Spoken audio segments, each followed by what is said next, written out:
عن سعيد بن المسيب عن أبيه رضي الله تعالى عنه أنه أخبره أنه لما حضرت أبا طالب الوفاة سعيد بن المسيب رضي الله تعالى عنه বর্ণনা করেন আবু তালেবের যখন ইন্তেকালের সময় গড়িয়ে আসলো, মৃত্যু যখন মালাকুল মউত আবু তালেবের কাছে আসলো, জাআহু রাসূলুল্লাহ সাল্লাল্লাহু আলাইহি ওয়াসাল্লাম, আবু তালেবের যখন ইন্তেকাল হবে ওই মুহূর্তে রাসূলও তার কাছে গেলেন। মৃত্যুর সময় রাসূলও তার কাছে গেলেন। ফাওয়াজাদা ইনদাহু আবা জাহল ইবনে হিশাম ওয়া আব্দুল্লাহ ইবনে উমাই ওয়া উমাইয়া ইবনুল মুগীরা। রাসূল আবু জাহেলের কাছে, রাসূল আবু তালেবের কাছে গিয়ে দেখলেন আবু তালেবের কাছে তিনজন বসা।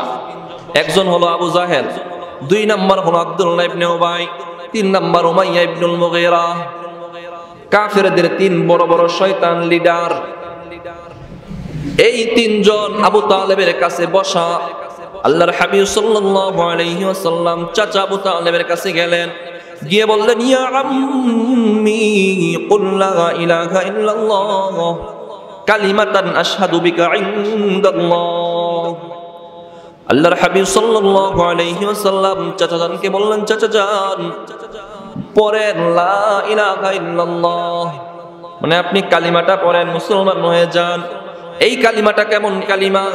কালিমাতান আশহাদু বিকা ইনদাল্লাহ, এই কালিমাটা দিয়ে আমি আপনার জন্য আল্লাহর কাছে সুপারিশ করব। যখন আল্লাহর ধর্মের দিকে, দ্বীনের দিকে দাওয়াত দেওয়া হচ্ছে, পাশেই তো বসা তিনজন পাশে বসে না। আবু জাহেল বলতেছে ইয়া আবা তালেব আতারাগাবু আন মিল্লাতি আব্দুল মুত্তালিব। আবু জাহেল বলতেছে ও আবু তালেব কি করতেছো? জীবনের শেষ সময়ে অন্তিম লগ্নে এসে কি তুমি তোমার বাপ দাদার ধর্ম, বাবার ধর্ম, দাদার ধর্ম, আব্দুল মুত্তালিবের ধর্ম থেকে কি সরে যাবা কিনা? ধর্মের মধ্যে চুনকালি দিয়ে তুমি কি মুহাম্মদের ধর্মে দীক্ষিত হবা কিনা? তুমি কি বাপ দাদার ধর্ম ছেড়ে দিবা নাকি? আবু জাহেল সাথে সাথে এই প্রশ্ন করে বসছে। এবার আবু তালেব বলতেছে বাতিজা না না না, আমি এটা বলতে পারবো না। হুয়া আলা মিল্লাতি আব্দুল মুত্তালিব ওয়া আবা আইয়াকুলা লা ইলাহা ইল্লাল্লাহ। আবু তালেব রাসূলের লা ইলাহা ইল্লাল্লাহ কালিমাটা পড়তে অস্বীকার জানিয়ে দিল এবং সে আব্দুল মুত্তালিবের ওই পুত্তলিক ধর্মের উপরে স্থায়ী রয়ে গেল। মুমিন জো ফিদা নকশে কাফে পায়ে নবী হো, मोमिन जो फिदा नक्शे कफे पाए नबी हो, वो ज़ेर कदम आजो भी आलम का खजीना, वो ज़ेर कदम आजो भी आलम का खजीना। रग रग में मोहब्बत है रसूल अरबी का, रग रग में मोहब्बत है रसूल अरबी का। जन्नत की खज़ाइन का यही बैअ सलम है, जन्नत की खज़ाइन का यही बैअ सलम है। या रब मेरे आँखों में समा जाए मदीना, या रब मेरे आँखों में समा जाए मदीना। मुद्दत से मेरे दिल में तमन्नाए मदीना, मुद्दत से मेरे दिल में तमन्नाए मदीना। सुब्हानक ला इल्म लना इल्ला मा अल्लमतना, إنك أنت العليم الحكيم। الحمد لله আল্লাহ রব্বুল ইজ্জতের আলিশান দরবারে অসংখ্য গণিত শুকরিয়া যে আল্লাহ রব্বুল আলামিন আমাদেরকে অত্যন্ত মায়া করে, মহব্বত করে, ভালোবেসে দুনিয়ার সমস্ত ঝামেলা থেকে ফারেক করে দুনিয়ার শ্রেষ্ঠতম জায়গা আল্লাহর ঘর মসজিদে আল্লাহর পবিত্র ফরজ বিধান জুমার নামাজ আদায়ের জন্য আগে আগে আসার বসার তৌফিক দান করেছেন। এজন্য রবের দরবারে অন্তরের অন্তঃস্থল থেকে দিলের জবানে সকলেই একই বাক্যে কালিমাতুশ শুকর একবার পাঠ করি, আলহামদুলিল্লাহ। মুআজ্জাজ মুকাররম সম্মানিত মুসল্লিয়ান কিরাম,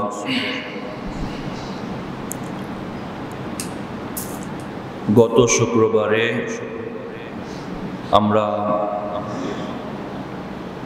আমাদের বর্তমান প্রেক্ষাপট অনুযায়ী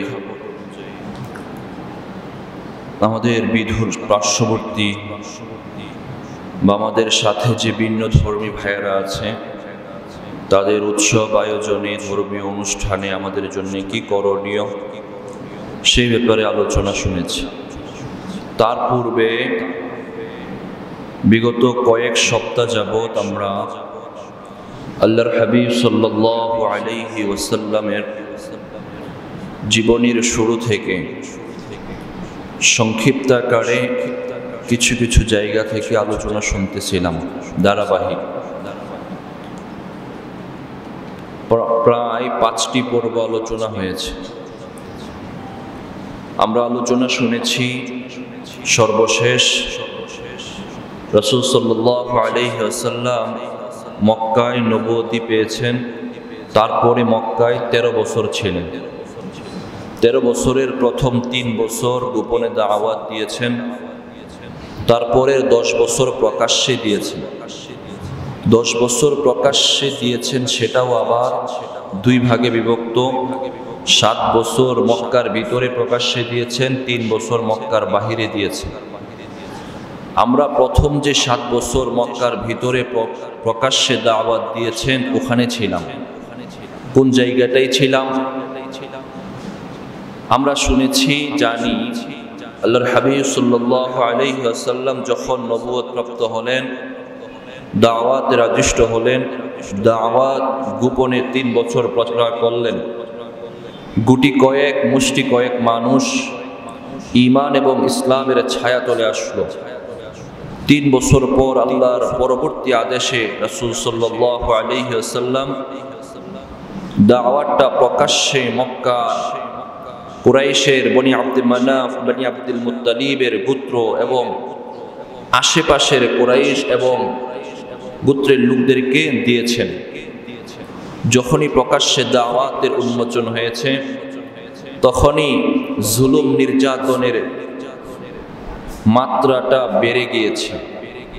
কিরকম বেড়েছে? গত সপ্তাহের আগের সপ্তাহে আপনি কিছু আলোচনা শুনেছেন। আজকে আমরা আলোচনা শুনব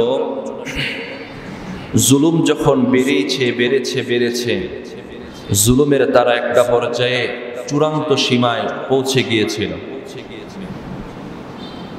তারা রাসূলকে কষ্ট দিয়েছে, নির্যাতন করেছে, নিপীড়ন করেছে। রাসূলের গলায় চাদর মুড়ি দিয়ে টান দিয়েছে, রাসূলের মাথার উপর আস্ত উটের নারী বুড়ি রেখে দিয়েছিল। সাহাবায়ে কেরামকে মক্কার উত্তপ্ত পাথরের উপর, জ্বলন্ত কয়লার উপর টেনেছিল, চাটাই দিয়ে মুড়িয়ে চাটাইয়ের উপর দিয়ে আগুন ধরিয়ে দিয়েছিল।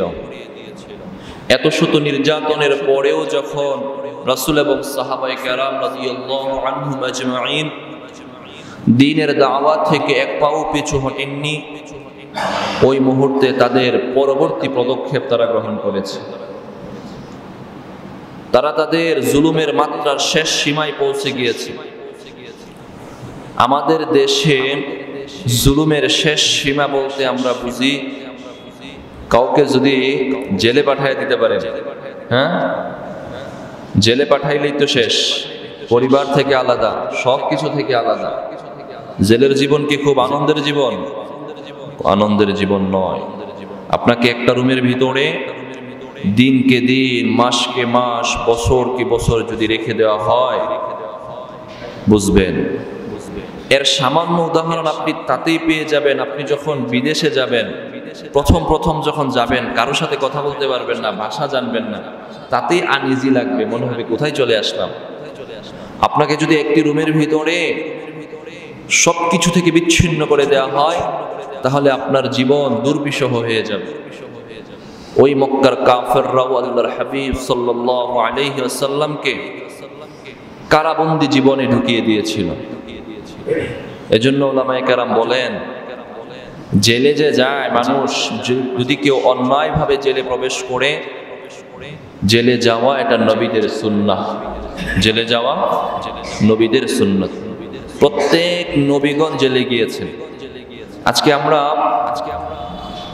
রাসূল সাল্লাল্লাহু আলাইহি ওয়াসাল্লামের সিরাতের জীবনীর ধারাবাহিকতায় আলোচনা শুনব।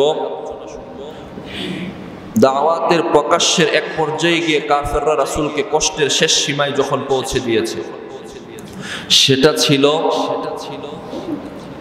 শিআবে আবি তালেবের ভিতরে আল্লাহর হাবিব সাল্লাল্লাহু আলাইহি ওয়াসাল্লামকে বন্দী করে দিয়েছিল। একটু প্রেক্ষাপটটা যদি বলে দেই তাহলে আলোচনা শুনতে সহজ হবে। এতক্ষণ যেটা বললাম এবং পূর্বের আলোচনা যেটা প্রমাণ বহন করে, কাফেররা যখন দেখলো 40 বছরের আগ পর্যন্ত নবীকে আল আমিন বলে উপাধি দিয়েছিল, ঠিক কিনা?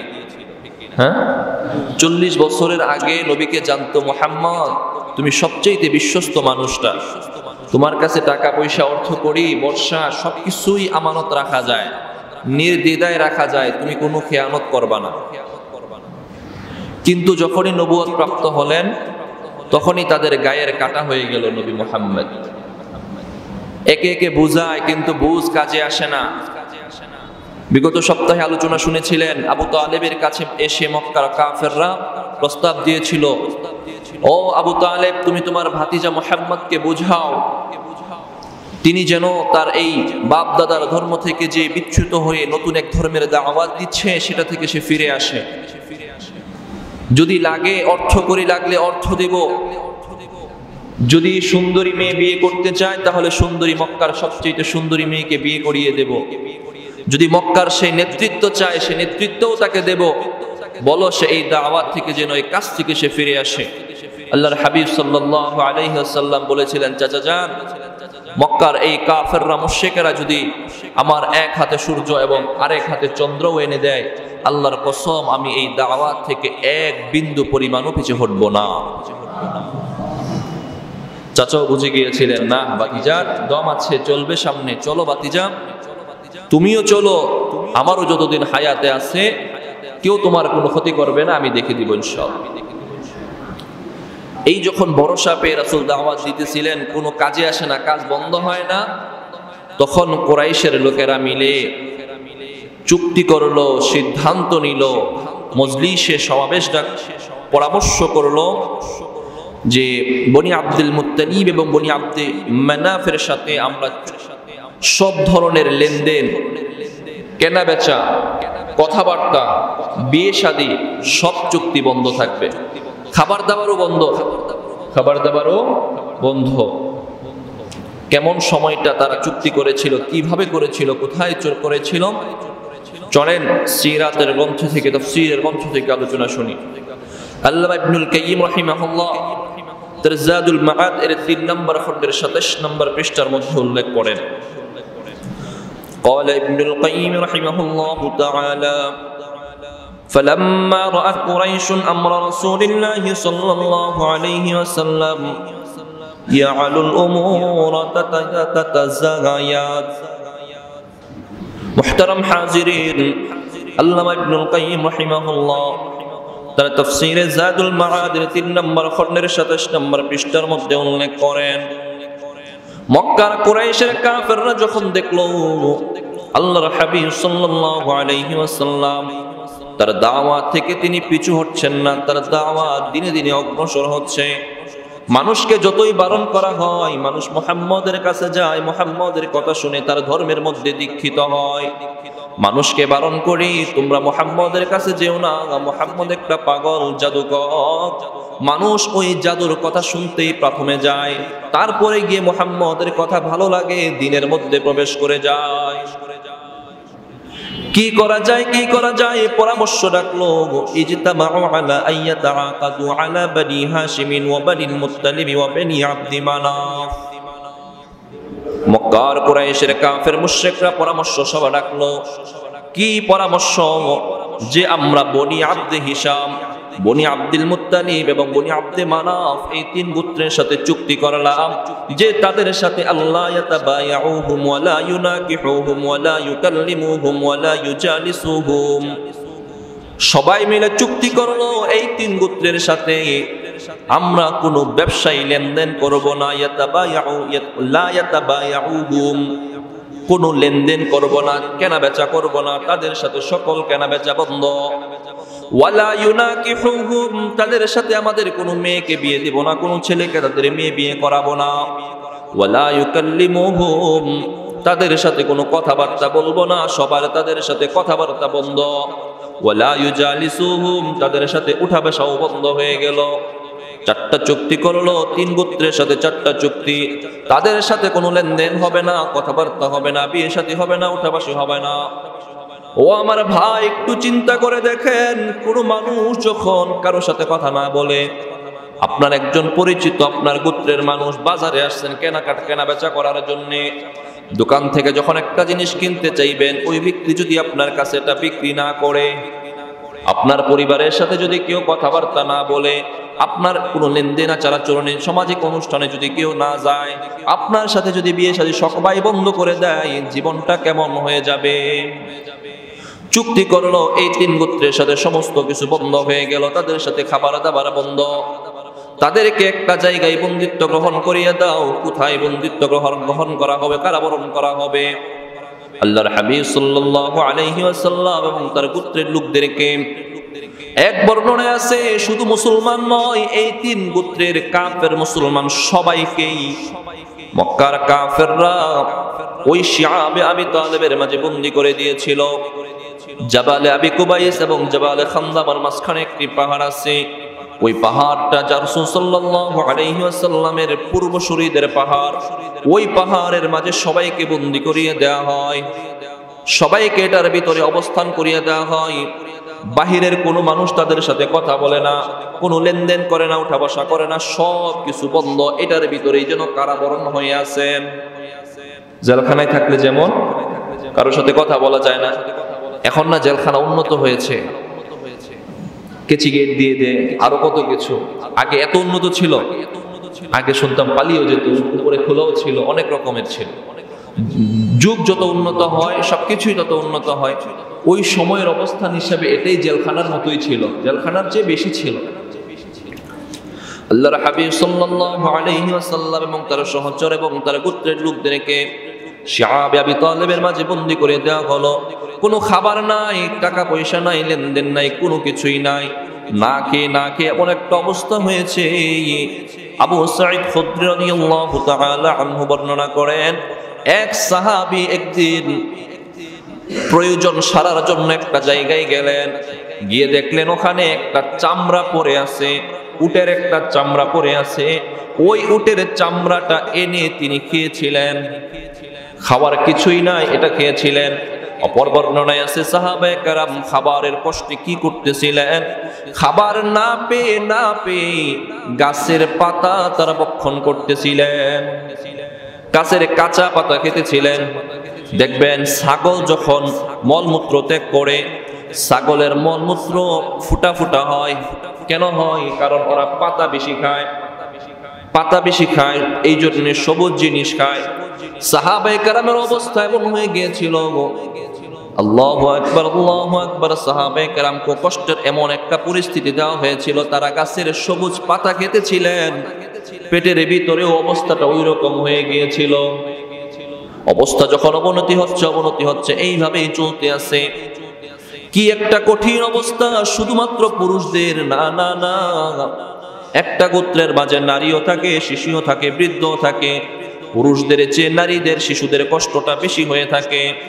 আল্লামা ইবনুল কাইয়্যিম রাহিমাহুল্লাহ উল্লেখ করেন, হাত্তা বালাগাহুমুল জুহদ ওয়া সামিআ আসওয়াতা সিবিয়ানাহুম বিল বুকাই মিন ওয়ারাইশ শিআব।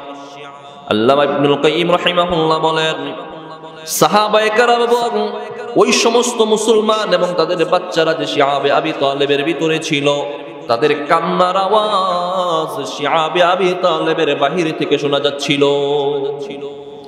ভিতর থেকে যে বাচ্চারা কান্না করতেছে খাবারের জন্য।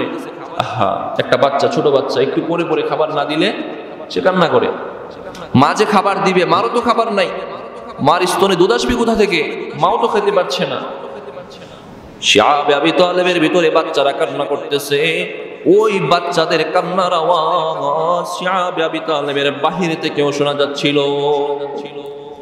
এইভাবেই চলতেছে দিনকে দিন, দিনকে দিন, একদিন, 2 দিন, 1 সপ্তাহ, 2 সপ্তাহ, 1 মাস, 2 মাস, 1 বছর, 2 বছর, 3টা বছর এইভাবে কেটে যায়।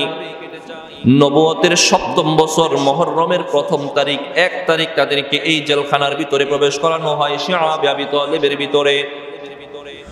যত বড়ই নরপিশাচ হোক না কেন, জালেমই হোক না কেন, আপনাকে যখন পিটা দিবে, আপনি যখন কারো উপর অত্যাচার করবেন, 1 দিন, 2 দিন, 3 দিন, একজনকে যখন মারতেই আছেন, একটা পর্যায়ে গিয়ে আপনার ভিতরেও কিছু দয়া তৈরি হবে, কি হবে না?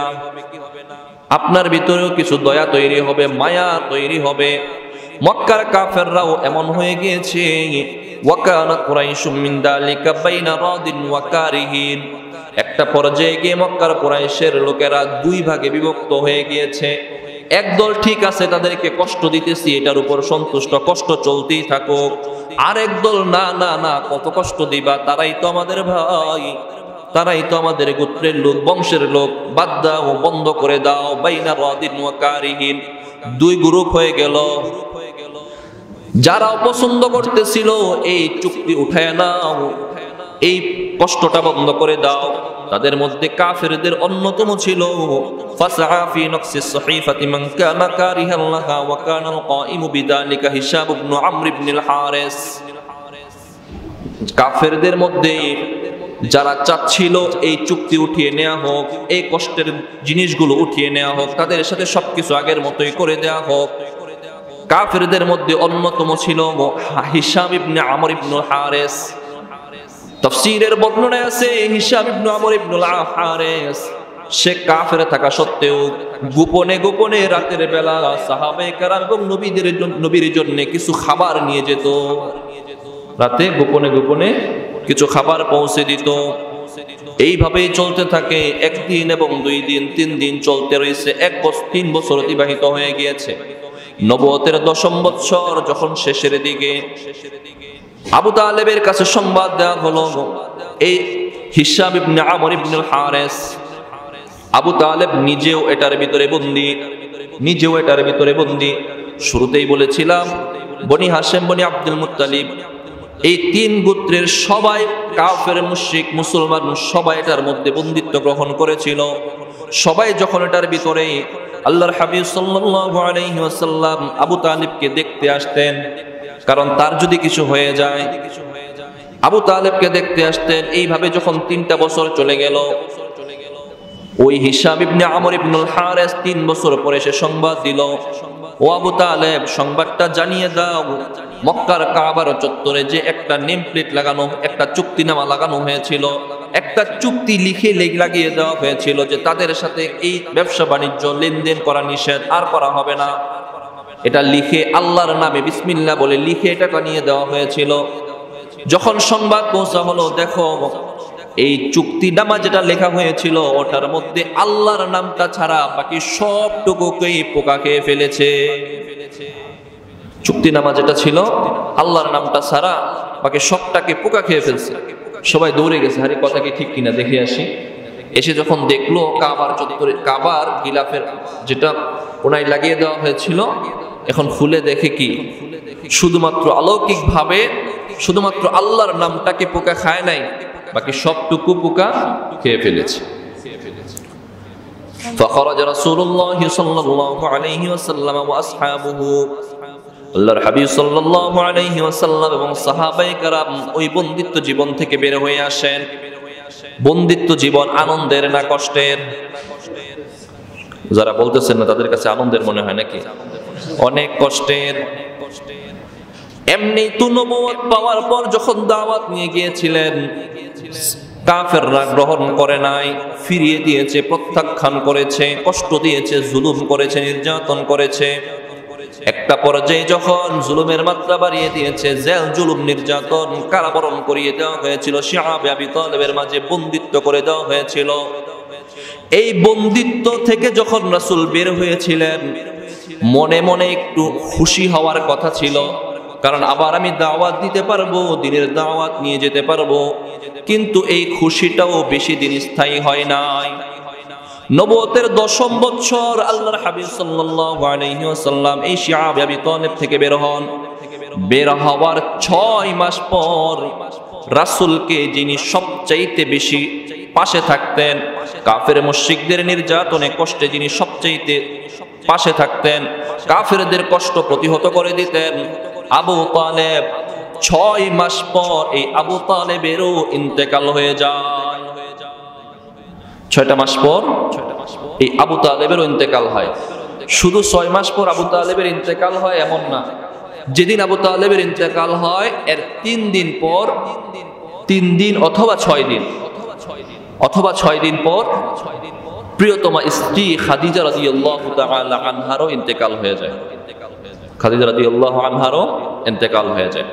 আবু তালেবের ইন্তেকালটা বুখারীর হাদিস থেকে আমরা শুনবো। এর আগে ছোট্ট একটু জেনে নেই, যতদিন পর্যন্ত খাদিজা রাদিয়াল্লাহু তাআলা আনহা রাসূলের বিবাহ বন্ধনে ছিলেন, ততদিন পর্যন্ত রাসূল দ্বিতীয় আর কোনো বিয়ে করেন নাই। আজকালকে আমরা যারা একটু নাস্তিকরা অথবা ভিন্ন চিন্তা যারা লালন করে অথবা ভিন্ন ধর্মীরা মাঝে মাঝে আল্লাহর হাবিব সাল্লাল্লাহু আলাইহি ওয়াসাল্লামের চরিত্রের উপর কালিমা লেপন করতে চায়, কথা বলতে চায় যে এতগুলো স্ত্রী রাখছে, হ্যাঁ চরিত্রে মনে হয় কোনো সমস্যা আছে, নাউজুবিল্লাহ। সুন্দর করে জেনে রাখেন, যতদিন পর্যন্ত খাদিজা রাদিয়াল্লাহু আনহা জীবিত ছিলেন, ততদিন পর্যন্ত আল্লাহর হাবিব সাল্লাল্লাহু আলাইহি ওয়াসাল্লাম দ্বিতীয় বিয়ে করেন নাই। জায়েজ ছিল না এজন্য? না না না, জায়েজ ছিল, ততদিন পর্যন্ত দ্বিতীয় বিয়ে করেন নাই। এখন চলতেছে নবুয়তের 10ম বছর, 11তম বছর, নবুয়তের 11তম বছর। রাসূল বিয়ে করেছেন 25 বছর বয়সে, 25 থেকে 40, 15, নবুয়তের 10ম বছর মানে আরো 10, 35 বছর খাদিজা রাদিয়াল্লাহু তাআলা আনহার বিবাহ বন্ধনে ছিলেন। এখন বলেন 25 থেকে 35 যোগ করলে কত হয়? হ্যাঁ 60 হয়ে যায় নাকি? 25 থেকে 25 আরো 25 হবে, 25 থেকে 35 না, 25 আরো 25, 50 বছর পর্যন্ত রাসূল সাল্লাল্লাহু আলাইহি ওয়াসাল্লাম দ্বিতীয় আর কোনো বিয়ে করেন নাই, তারপরে করেছেন। তাহলে বলেন না, 50 বছর পর্যন্ত কি একটা মানুষ এতগুলো করার জন্য ঠিক থাকে নাকি? যদি যে কালিমাগুলো লেপন করতে চায় এর জন্য কি প্রপার থাকে কিনা? সহিহ হাদিসের মধ্যে আছে আল্লাহর হাবিব সাল্লাল্লাহু আলাইহি ওয়াসাল্লামের এই বিয়েগুলো ছিল পরবর্তী কারোর জন্য কোনো সাহারা অথবা দ্বীনের জন্য, ইসলামের জন্য মাসআলা মাসাইল হাদিসগুলো বর্ণনার জন্য রাসূল সাল্লাল্লাহু আলাইহি ওয়াসাল্লামের ঘরের হাদিসগুলো যেন বর্ণিত থাকে, অথবা যে সমস্ত মহিলাগুলো মেয়েগুলোকে বিয়ে করেছিলেন তাদের পারিবারিক অবস্থানকে ঠিক রাখার জন্য রাসূল সাল্লাল্লাহু আলাইহি ওয়াসাল্লাম বিয়ে করেছিলেন। একটা মাসআলা আমাদেরকে শিক্ষা দেওয়ার জন্য বিয়ে করেছিলেন। এইভাবে তার বিয়েগুলো এমনটা হয়ে যায়। 11টা পর্যন্ত বিয়ে করেছিলেন, 9টা একসাথে স্ত্রী ছিল। আচ্ছা, এবার চলেন আমরা আলোচনায় প্রবেশ করি ধারাবাহিক, যে আবু তালেবের যখন ইন্তেকাল হয়েছিল, যেই মানুষটা রাসূলকে এত পাশে ছিল, সব সময় পাশে লেগেছিল, কষ্টে তাকে সাহারা দিয়েছে, জুলুম দূর করে দিয়েছে, কাফেরদের জুলুম প্রতিহত করেছে, এই মানুষটা কেন ঈমান আনতে পারে নাই? ঈমান কেন আনতে পারে নাই? সবসময় তো রাসূলের পাশেই ছিল, রাসূলকে ছাড়া তো কোনো সময় দূরে যায় নাই।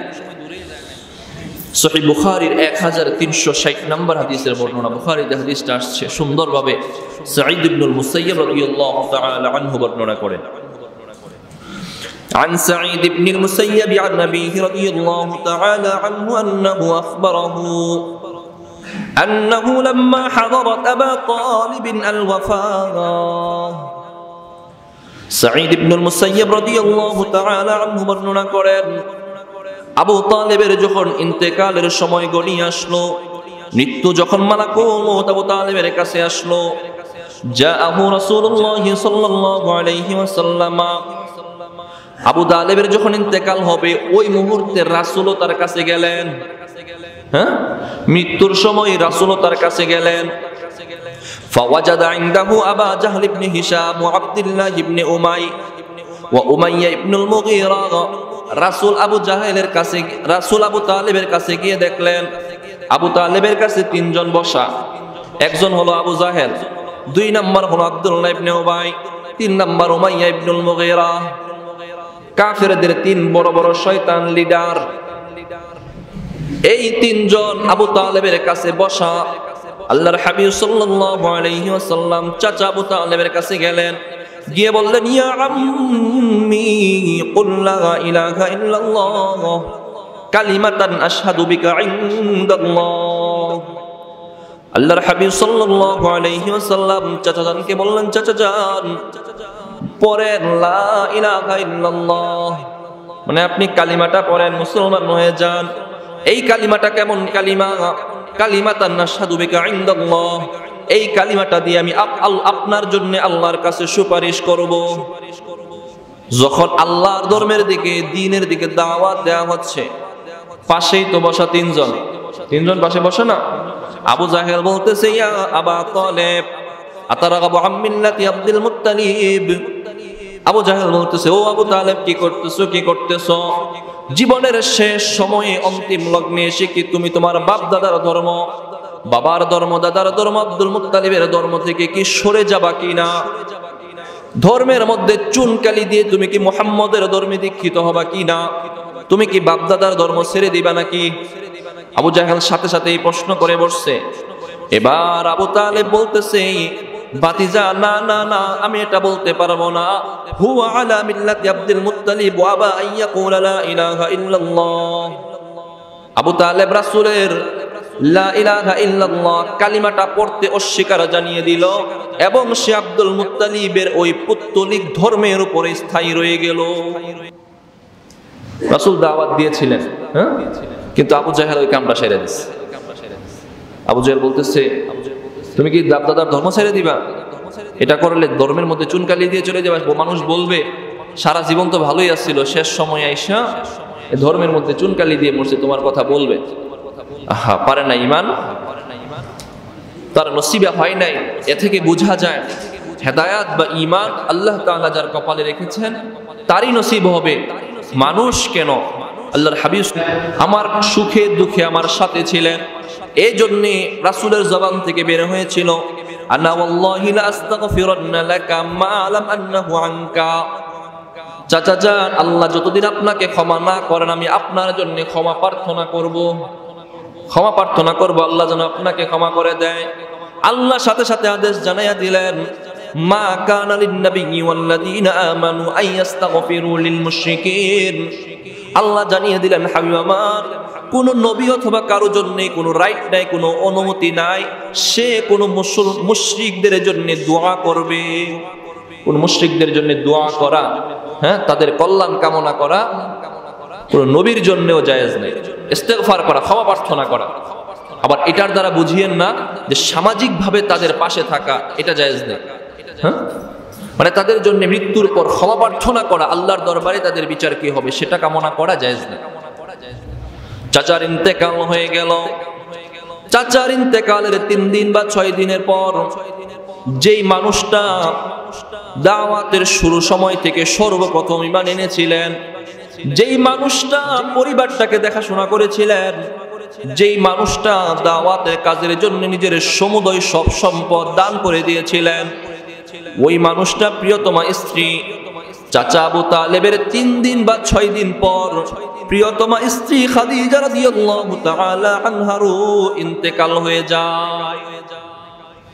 একই সময়ে যদি যেই মানুষটার কাছে আপনি বড় হয়েছেন ওই মানুষটাও মারা যান, যেই মানুষটা আপনার স্ত্রী সবচেয়ে কাছের ওই মানুষটাও যদি মারা যায়, বোঝানোর জন্য বলি আপনার মা নাই বাবাই আছে, আপনার বাবাও যেদিন মারা গেছেন স্ত্রীও সেদিন 1 সপ্তাহের মধ্যে মারা গেছেন, আপনার মনে খুব আনন্দ নাকি?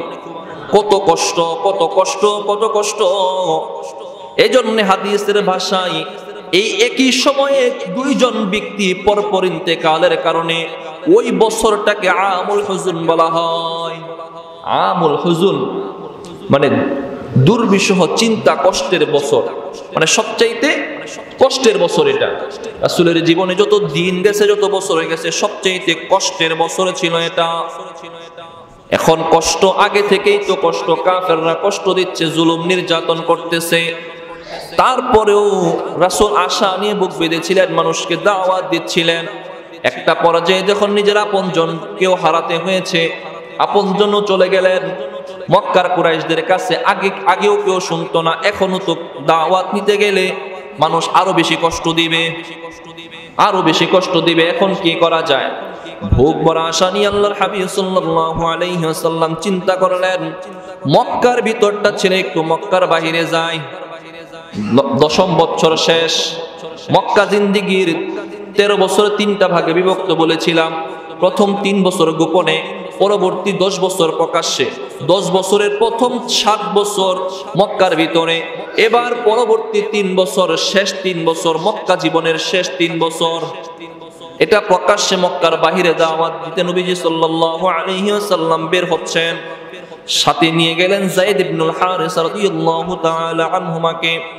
যায়েদ ইবনুল হারিস রাদিয়াল্লাহু তাআলা আনহুকে সাথে নিয়ে আল্লাহর হাবিব সাল্লাল্লাহু আলাইহি ওয়াসাল্লাম তায়েফে রওনা হলেন।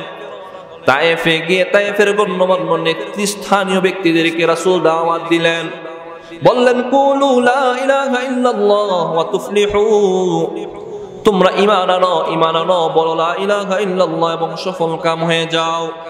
তাদের কাছে যখন এই কথা বলা হলো, তখন তারা জবাব দেয় আখরিজ মিন বিলাদিনা। এতদিন তো নিজের গোত্রের মানুষ, নিজের বাড়ির মানুষ, এলাকার মানুষ মুহাম্মদ বলে নাই যে, তারপরও বলেছে দেশ ছেড়ে যাও, তবে কষ্ট দিয়েছে। আজকে যখন দূর থেকে মানুষ এসে মুহাম্মদ মক্কা থেকে তায়েফ গিয়ে দাওয়াত দিতেছেন, দূরে গিয়ে দাওয়াত দিতেছেন, তায়েফের ওই কাফেররা বলতেছে, ও মুহাম্মদ আখরিজ মিন বিলাদিনা, আমাদের শহর থেকে বের হয়ে যাও, বের হয়ে যাও, এই দাওয়াত দিতে কি আমাদের এখানে আসছো কিনা?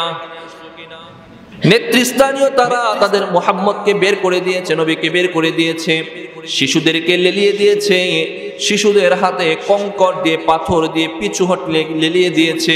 এই যুবকটাকে পাথর নিক্ষেপ করো, পাথর নিক্ষেপ করে রক্তাক্ত করে দাও, দেশ ছাড়া করে দাও।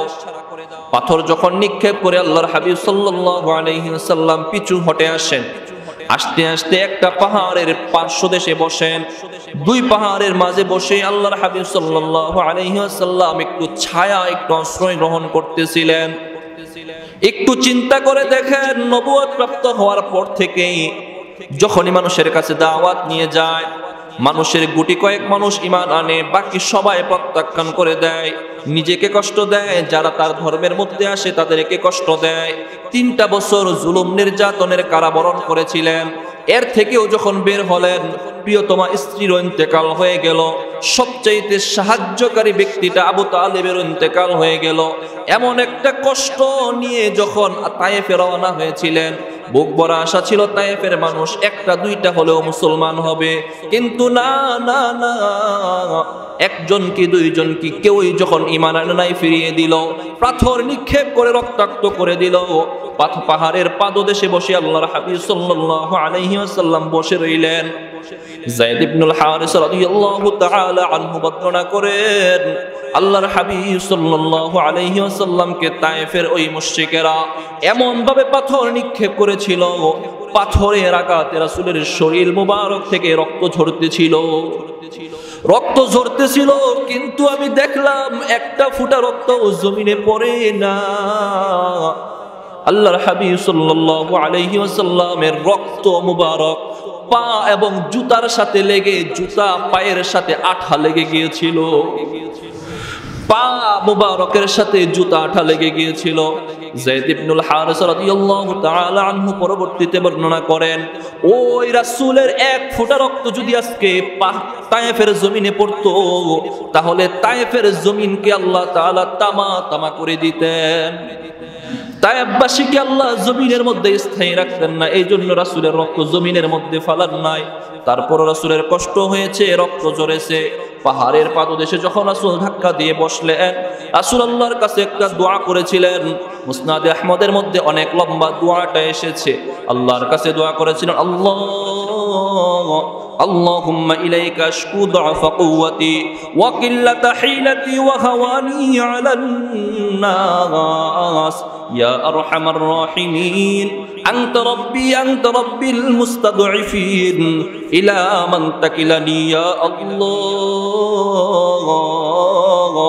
ইলা বাঈদিন ইয়াতাজাহামুনি আও ইলা আদুইন মাল্লাকাতহু আমরি। আল্লাহর হাবিব সাল্লাল্লাহু আলাইহি ওয়াসাল্লাম দুই পাহাড়ের মাঝে বসে আল্লাহর কাছে দোয়া করেছিলেন, আল্লাহ ইলা মান তাকিলানি ইয়া রাব্বি, আল্লাহ গো আপনি আমাকে কার কাছে ছেড়ে দিলেন? কোন দাওয়াত দিতে গিয়ে মানুষের কাছে আপনি প্রেরণ করলেন গো আল্লাহ? মানুষের কাছে দাওয়াত নিয়ে যায়, মানুষ আমাকে প্রত্যাখ্যান করে। আল্লাহ গো কারাবরণ করতে হয়েছিল, আমার প্রিয়তম স্ত্রীকে হারিয়ে ফেলেছি, যেই মানুষটা সবচেয়ে কাছে ছিল চাচা আবু তালেবকেও হারিয়ে ফেলেছি। বুক ভরা আশা নিয়ে তায়েফে আসলাম গো আল্লাহ, আপনার দ্বীনের দাওয়াত দিতে গিয়ে আসলাম। এই মানুষগুলো আমাকে পূর্ণ শরীর রক্তাক্ত করে দিয়েছে গো আল্লাহ। আল্লাহ আপনি আমাকে কার কাছে ছেড়ে দিলেন? ইলা মান তাকিলানি ইয়া আল্লাহ, আপনি আমাকে কার কাছে ছেড়ে দিলেন? আও ইলা বাঈদিন ইয়াতাজাহামুনি, অথবা এমন কোন দূর দেশে আপনি ছেড়ে দিলেন যারা আমাকে কষ্ট দেয়? আও ইলা আদুবিন মাল্লাকাতহু আমরি, অথবা এমন কোন শত্রুর হাতে আমাকে ছেড়ে দিলেন যারা আমার ব্যাপারে শত্রুতা করে? আল্লাহ সব কিছু শুনেন কি শুনেন না? যখনই রাসূল বুক ভরা আশা নিয়ে আল্লাহর কাছে দোয়া করতেছেন, আল্লাহ আমাকে কার কাছে ছেড়ে দিলেন? আল্লাহর রহমতের দরিয়ায় জোশ উঠে গেল। আল্লাহর সাথে সাথে জিবরিল আমিনকে পাঠিয়ে দিলেন, জিবরিল যাও যাও যাও, আমার হাবিবকে বলে দিয়ে আসো, সান্ত্বনা দিয়ে আসো, আমি আমার হাবিবকে ছেড়ে দেই নাই। আমি আমার হাবিবের জন্মের আগেও ছিলাম, জন্মের সময়ও তার সাথে ছিলাম। সে যখন দাওয়াত নিয়ে মানুষের কাছে যায়, তার সাহারা হিসাবে আমি আল্লাহ সব সময় ছিলাম। আমার হাবিবকে জানিয়ে দিয়ে আসো, এই কঠিন মুহূর্তে আমি আল্লাহর সাক্ষাতের সুসংবাদ আমার হাবিবকে দিয়ে আসো। সাক্ষাতের সুসংবাদ কোনটা জানেননি? হ্যাঁ, মেরাজ। হ্যাঁ, আল্লাহ তাআলা তখনই কষ্টের মুহূর্তে জানিয়ে দিচ্ছেন যে আপনাকে আল্লাহ তাআলা আল্লাহর সান্নিধ্যে মেরাজে ডেকেছেন। যত কষ্ট থাকবেনি, আর কিছুটা কষ্ট হলেও তো লাঘব হবে। কষ্টের মুহূর্তে যখন খুশির আনন্দের সংবাদ শোনা হয় তখন একটু ভালো লাগে। আল্লাহর হাবিব সাল্লাল্লাহু আলাইহি ওয়াসাল্লাম এই দোয়া করতেছেন। এর আগেই পাহাড়ের মধ্যে ধাক্কা দিয়ে রাসূল বসা। পাহাড়ের ফেরেশতা আসলেন, বললেন, ইয়া মুহাম্মদ, আপনি বলেন এই তায়েফবাসী আপনাকে যে কষ্ট দিয়েছে, আপনি শুধু একবার বলেন, আমি পাহাড়ের ফেরেশতা তায়েফবাসীকে দুই পাহাড়ের চাপ দিয়ে চিরতরে ধ্বংস করে দেয়। আপনি শুধু একবার বলেন। আল্লাহর হাবিব সাল্লাল্লাহু আলাইহি ওয়াসাল্লাম বললেন, বাল ইস্তাযাননি বিহিম লাআল্লাহু ইখরিজু মিন আসলাবিহিম মান ইয়াবুদুহু লা ইউশরিকু বিহি শাইআ।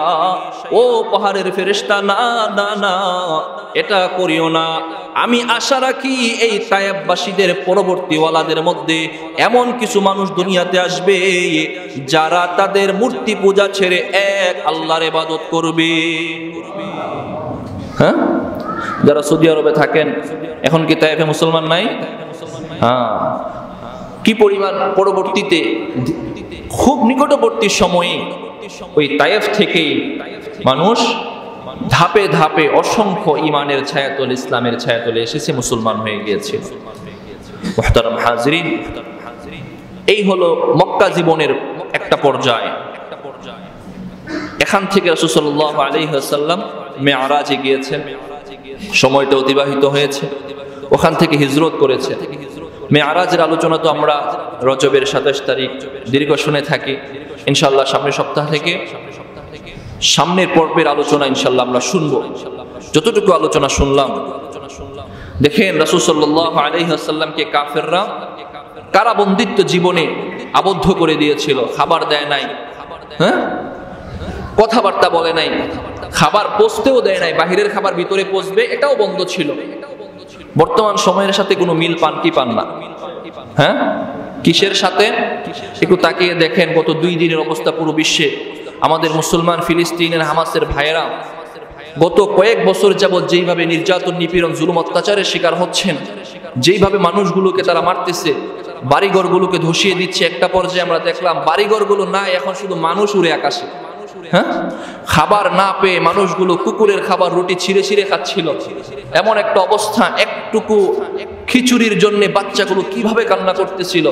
এখন যখন পুরো বিশ্ব থেকে মানবাধিকার সংস্থার কর্মীরা তাদের কাছে খাদ্য এবং ত্রাণ পৌঁছে দেওয়ার জন্য উদ্যুক্ত হয়েছে, গত 3 দিন আগে, 2 দিন আগে, গতকালকেও 40টা বা তার চেয়ে 64টা বহর যখন পৌঁছানোর জন্য রওনা হয়েছে, আমরা গতকালকে পর্যন্ত নিউজে দেখেছি, কাতার ভিত্তিক সংবাদ মাধ্যম আল জাজিরা নিউজ করেছে যে 40টার মধ্যে মাত্র একটা গাজার সীমানায় পৌঁছতে পেরেছে, বাকি 39টাকেই এই ইসরায়েলি হায়ানারা, তাদের সৈন্যরা, সেনাবাহিনী আটকে দিয়েছে, যেতে দেয় নাই, পৌঁছাতে দেয় নাই। মানবাধিকার কর্মী, পুরো পৃথিবী মানবাধিকারের কথা বলে তো তারা, তাই না? ঠিক না? জাতিসংঘ কিসের কথা বলে? মানবাধিকারের কথাই তো বলে। বাংলাদেশে মানবাধিকার অফিস করতে চাচ্ছে, মানবাধিকারের কথা বলে। তাহলে মানবাধিকার গেল কোথায় তোমাদের? মুহতারাম হাজিরিন, আমাদের কাজ, আমি গতকালকে মাগরিবের সময় আপনাদেরকে বলেছিলাম নাকি পরশুদিন, যে আমাদের কাজ হলো আমরা এখান থেকে কিছু করতে পারতেছি না, যদি পারি সাহায্য সহযোগিতার হাত বাড়িয়ে দেব, সর্বোচ্চ সর্বনিম্ন হলেও তাদের জন্য দোয়া করব। চুপ থাকা যাবে না, যদি চুপ থাকি তাহলে মুনাফিকের কাতারে আমি পড়ে যাব। আল্লাহ তাআলা যেন আমাদেরকে আমাদের জীবদ্দশায় এই গাজা হামাসের মুসলমানদের, বাইতুল মুকদ্দিসের, আমাদের পুণ্যভূমির বিজয় দেখার তৌফিক দান করেন, বলেন আমিন। যে কথাগুলো বলা হলো, আল্লাহ তাআলা আমাদেরকে যথাযথ আমল করার তৌফিক দান করেন। যারা সুন্নাত করেন নাই, সুন্নাত